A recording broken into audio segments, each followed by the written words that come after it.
আচ্ছা, ব্যোমকেশ বক্সীর গল্প পড়েছেন তো? আর তারানাথ জ্যোতিষীর গল্প পড়েছেন?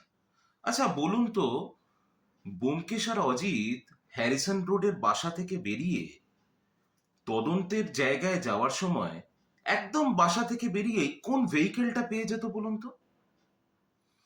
আর ওই কিশোরী এবং লেখক যখন তারানাথ জ্যোতির্বিনোদের বাড়ি যেতেন, তখন মোস্ট অফ দ্য সময় তারা একটা ভেহিকেল করেই তারানাথ জ্যোতিষীর বাড়ি যেতেন এবং সেখানে নামতেন, তারপরে পাসিং শো সিগারেট কিনতেন, তারপর সেখানে ঢুকতেন।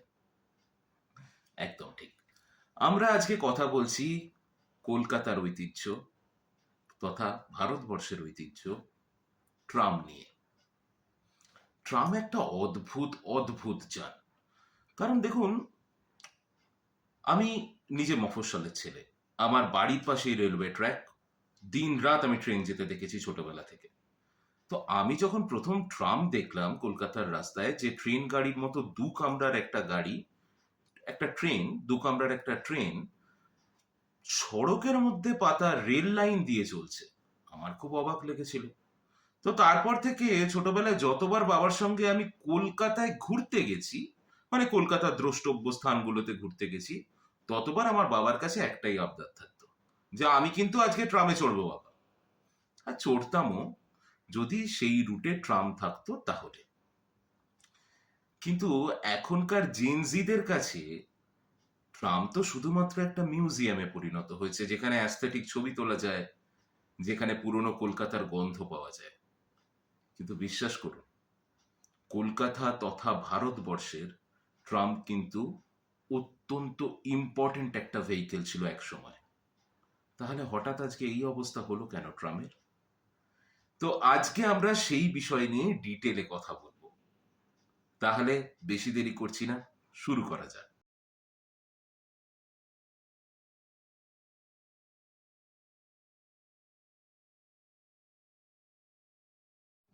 সালটা 1873। ব্রিটিশরা আজ তখন ভারতবর্ষের বুকে ভালো রকমই কায়েম হয়ে গেছে এবং কলকাতাকে ইস্ট ইন্ডিয়া কোম্পানির ব্যবসায়িক স্বার্থে কলকাতাকে রাজধানীও ঘোষণা করে দেওয়া হয়েছে। এই সময় কলকাতাতে তাদের একটা পাবলিক ট্রান্সপোর্টের দরকার হয়ে পড়ে।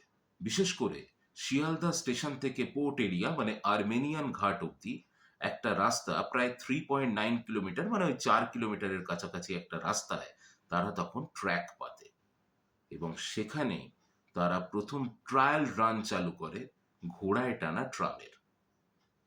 এবার এই ঘোড়ায় টানা ট্রাম তো চালু হলো, ট্রায়াল রান হলো, হই হই কাণ্ড হলো চারপাশে, কিন্তু সেটা কিন্তু বেশি দিন চলেনি।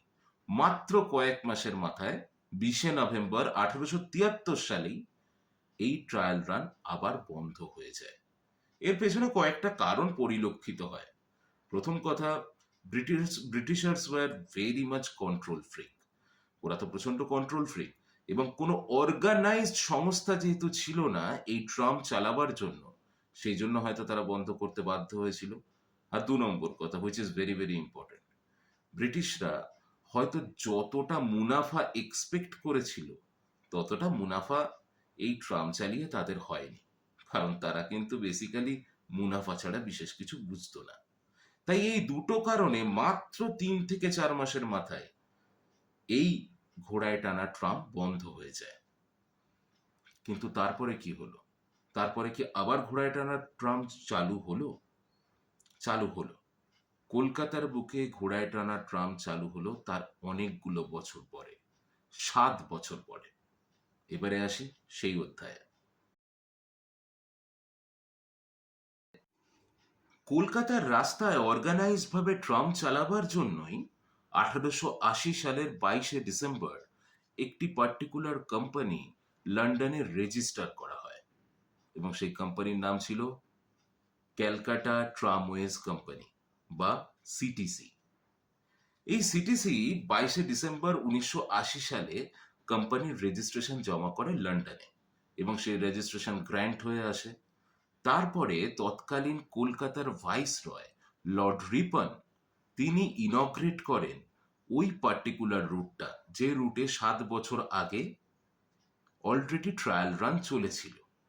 সেই রুটটা, অর্থাৎ শিয়ালদা থেকে আর্মেনিয়ান ঘাট রুটটা। এই রাস্তাটা ছিল ভায়া বউবাজার স্ট্রিট, ডালহৌসি স্কোয়ার এবং স্ট্র্যান্ড রোড। তো লর্ড রিপন তো এইটা ইনগ্রেট করে দিলেন। এরপরে প্রথম ঘোড়ায় টানা ট্রাম এই পার্টিকুলার রুটটাতে শুরু হলো এবং তার দায়িত্বে থাকলো সিটিসি।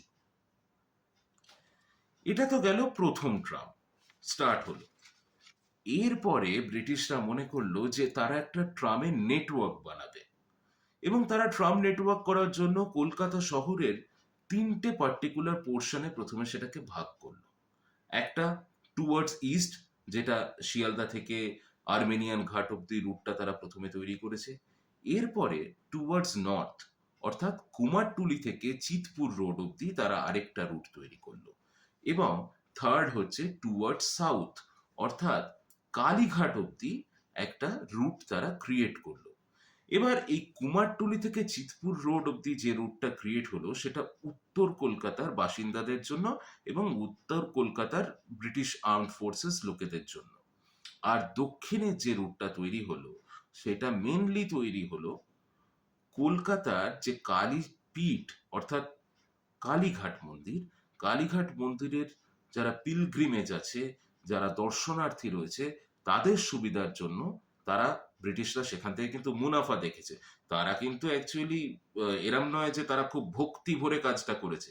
তারা সেখানে মুনাফা দেখেছে যে কালীঘাটের মতো স্থানে যদি তারা একটা ট্রাম রুট বানাতে পারে, তাহলে সাধারণ মানুষ সেখানে বহু লোক নর্থ টু সাউথ বা ইস্ট টু সাউথ যাবে বাই ট্রাম। এবং সেই জন্য তারা কালীঘাটে একটা কালীঘাট অব্দি একটা ট্রাম রুট বানালো। এবার তিনটে তো ট্রাম রুট তৈরি হয়ে গেল, একটা নর্থের দিকে, একটা ইস্টের দিকে, একটা সাউথের দিকে। এবার সেগুলো চালাবার জন্য, এবং সিটিসি বলে একটা কোম্পানিও তৈরি হয়ে গেছে, ক্যালকাটা ট্রামওয়েজ।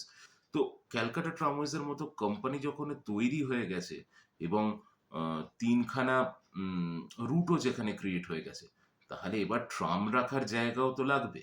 সেই জন্য কালীঘাটে তৈরি করা হলো প্রথম ট্রাম ডিপো।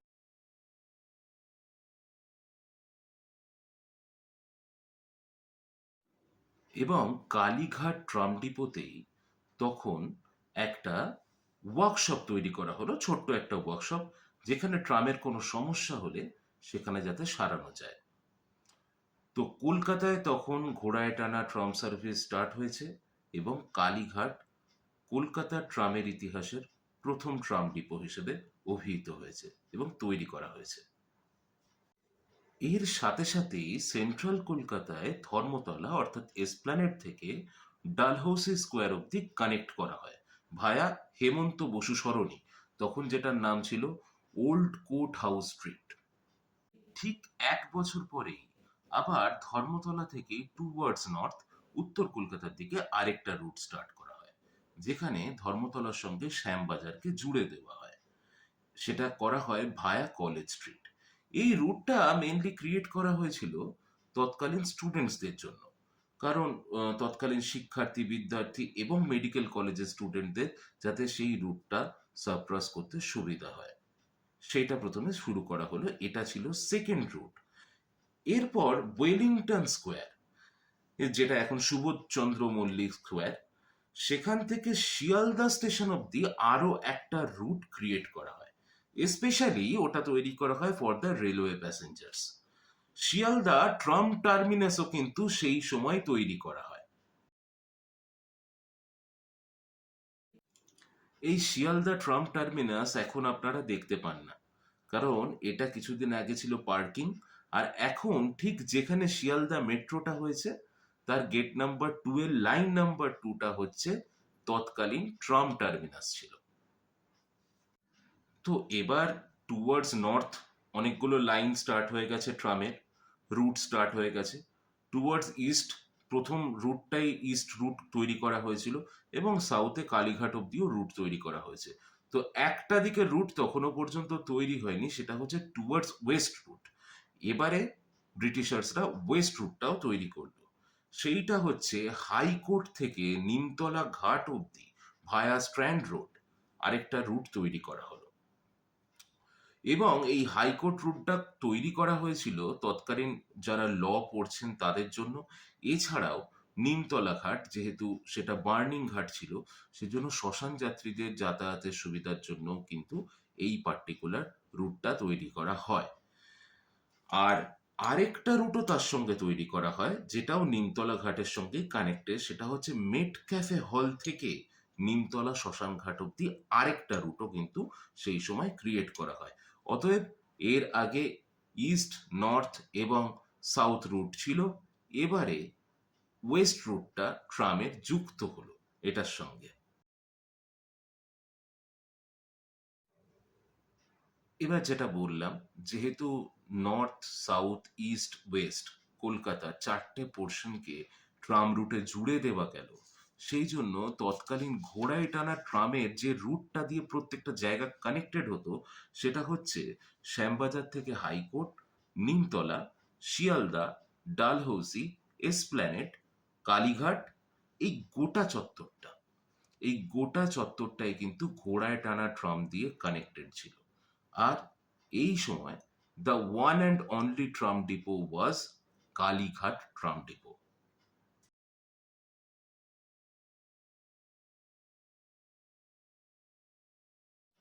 ঘোড়ায় টানা ট্রাম তো চলছে, বেশ অনেকগুলো শহরের চারটে কর্নার মোটামুটি কানেক্টেডও হয়ে গেছে।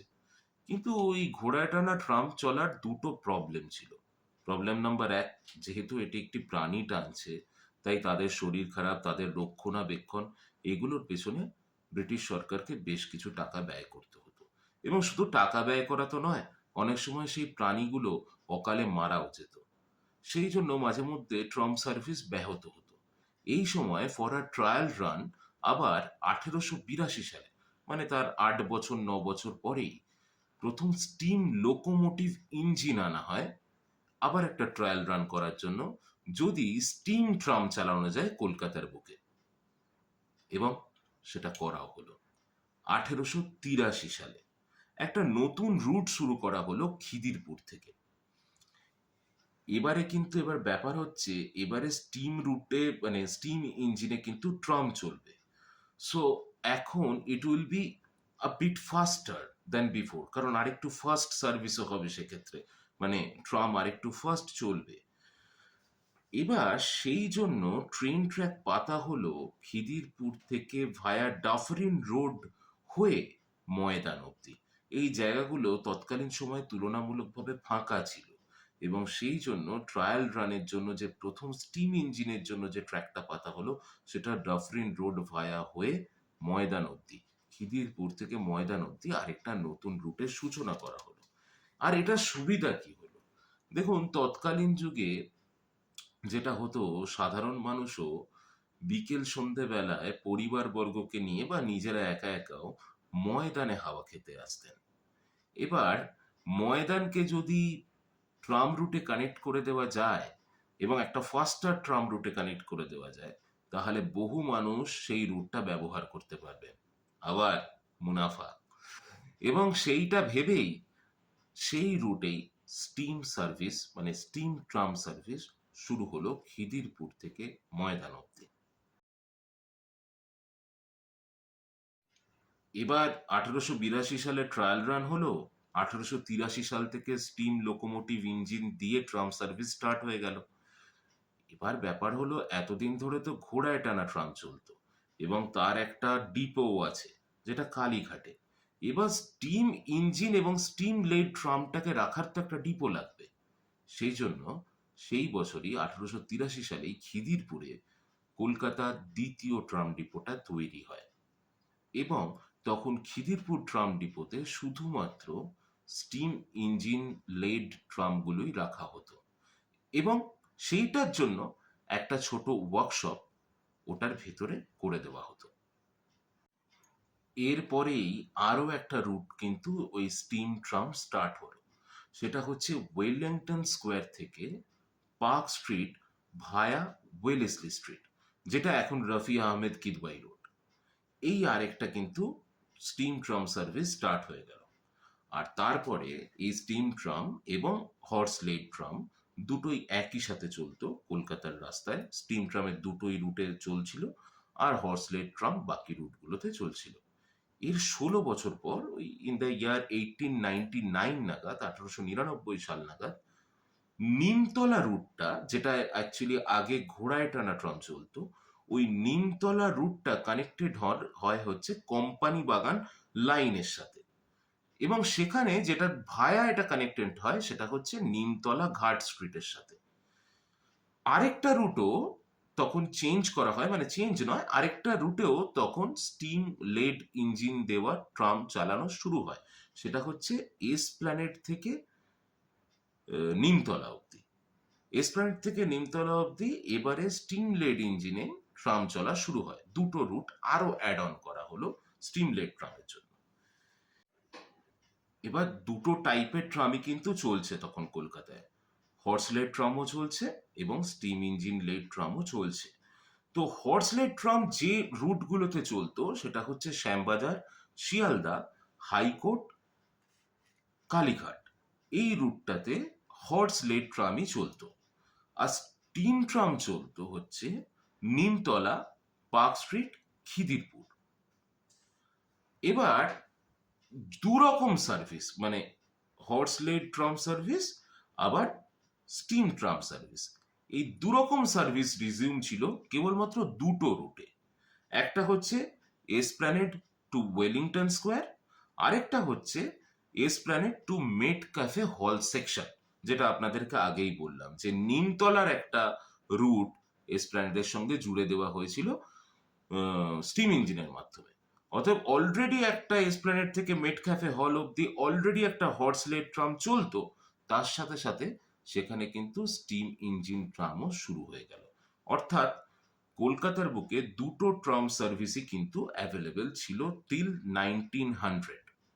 1901 সাল অবধি পাওয়া একটা ডেটা থেকে জানা যাচ্ছে এই সময় সিটিসির কাছে ছিল হচ্ছে 166টা ট্রাম কার, 1000টা ঘোড়া, 7টা স্টিম লোকোমোটিভ, আর এই সময় ট্র্যাক লেংথ ছিল 19 মাইলের কাছাকাছি। আর সেই সময় দুটো ডিপোই ছিল, কালীঘাট ডিপো এবং খিদিরপুর ডিপো। যদিও কালীঘাট ডিপো প্রথমে ঘোড়ায় টানা ট্রামের ডিপো ছিল, পরবর্তীকালে সেখানে ঘোড়ায় টানা ট্রাম এবং স্টিম ট্রাম দুটোই রাখা হতো। Same goes with Khidirpur also.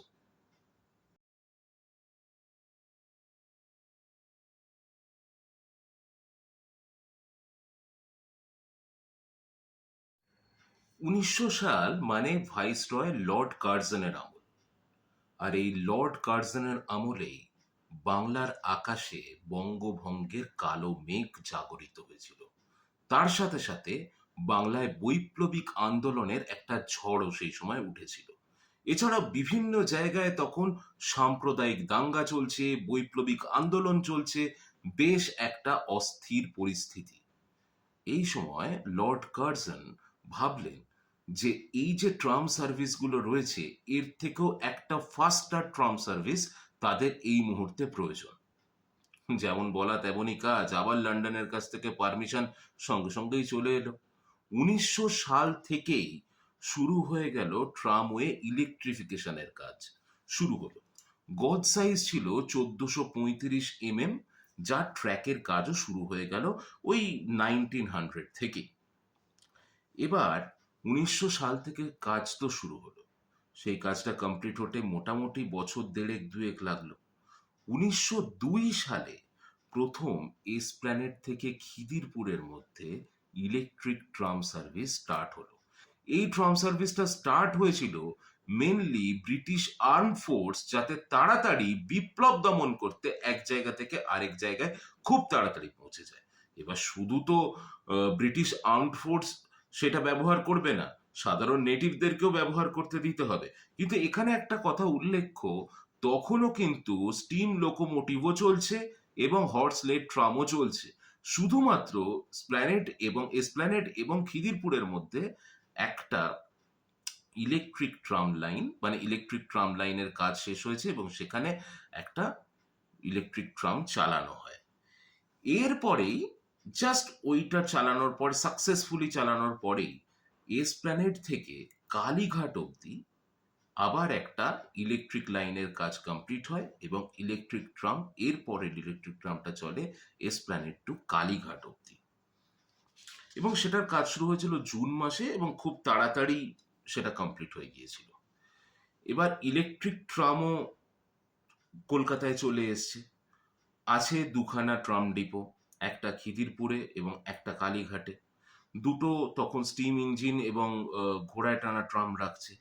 এই দুটো ট্রাম ডিপোকে সেই বছরই ইলেকট্রিক ট্রাম ডিপোতে ট্রান্সফার করা হয় এবং সেখানে যে ওয়ার্কশপ ছিল সেই ওয়ার্কশপে শুধুমাত্র কিন্তু ওই ঘোড়ায় টানা ট্রাম আর স্টিম ইঞ্জিন ট্রামের কাজ হতো। এবারে তাদের মনে হলো যে অ্যাকচুয়ালি একটা ইলেকট্রিক ট্রাম সেটা সেটা সারাই করার জন্য একটা ডিফারেন্ট জায়গা তৈরি করতে হবে, এবং সেটাও হলো। কিন্তু তার আগে কয়েকটা রুটের ব্যাপারে এবার কথা আগে বলে নিই। আচ্ছা, রুট কি কি তৈরি হয়েছিল সেই সময়?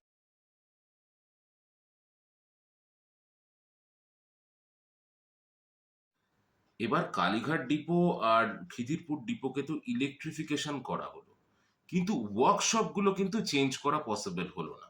মানে সেই ওয়ার্কশপগুলোতে ওই ঘোড়ায় টানা ট্রাম আর স্টিম ট্রামেরই কেবলমাত্র রিপেয়ারিং হতো। কিন্তু এবার ইলেকট্রিক ট্রামের রিপেয়ারিং এর জন্য একটা কমপ্লিট আলাদা সেট লাগবে বলে তারা মনে করলো। সেই জন্য ইলেকট্রিক ট্রাম রিপেয়ারের জন্য একটা নতুন ওয়ার্কশপ খোলা হলো নোনা পুকুরে, ওই 1902 সালে, যেখানে ইলেকট্রিক ট্রামের মেজর রিপেয়ারিং গুলো করা হতো। আর সেই সাথে সাথেই সেই বছরই এসপ্ল্যানেড থেকে শ্যামবাজার ভায়া গ্রে স্ট্রিট, মানে যেটা এখন অরবিন্দ সরণি, সেই আরেকটা রুটও কিন্তু শুরু হয়ে গেল। অতএব মেজর তিনটে রুট কিন্তু ইলেকট্রিক ট্রামে স্টার্ট হয়ে গেল। একটা হচ্ছে এসপ্ল্যানেড থেকে খিদিরপুর, একটা হচ্ছে এসপ্ল্যানেড থেকে কালীঘাট, এবং আরেকটা এসপ্ল্যানেড থেকে শ্যামবাজার।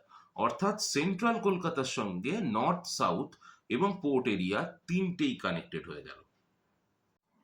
এবার তার ঠিক এক বছর পরে 1903 সালে কালীঘাটে যে ট্রাম লাইনটা, কালীঘাট ট্রাম ডিপো অব্দি যে লাইনটা ছিল, ওই লাইনটাকে এক্সটেন্ড করা হলো টুয়ার্ডস টালিগঞ্জ, এবং টালিগঞ্জ ট্রাম ডিপো সেই বছরই খোলা হলো। এবার সাউথের লাইন তো এক্সটেনশন হলো, তাহলে হোয়াট অ্যাবাউট নর্থ? শ্যামবাজার অব্দি যে লাইনটা ছিল সেই লাইনটাকে আরো একটু এক্সটেন্ড করা হলো টুয়ার্ডস বেলগাছিয়া, কারণ সেইখানে তখন মেজর হসপিটালস গুলো ছিল।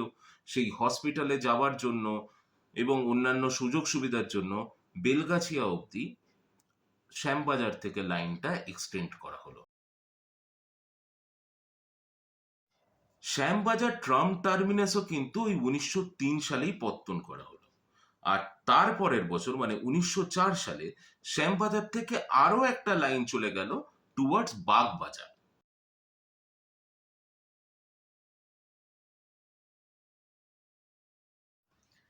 এরপরেই আসবো 1905 সালের ঘটনা। মনে রাখবেন, সালটা 1905, অর্থাৎ যে বছর বঙ্গভঙ্গ হয়েছিল। সেই বছর ট্রামের ক্ষেত্রে কি পরিবর্তন হয়েছিল অবশ্যই বলবো, কিন্তু তার জন্য চোখ রাখতে হবে স্টোরিজ উইথ সুমন অ্যান্ড কোম্পানির ইউটিউব চ্যানেলে। পরের পর্বে অর্থাৎ আগামীকাল ঠিক সন্ধ্যে 7টার সময় ট্রামের বাকি ইতিহাস নিয়ে আমরা অবশ্যই ফিরবো। টিল দেন, টেক কেয়ার, ভালো থাকবেন।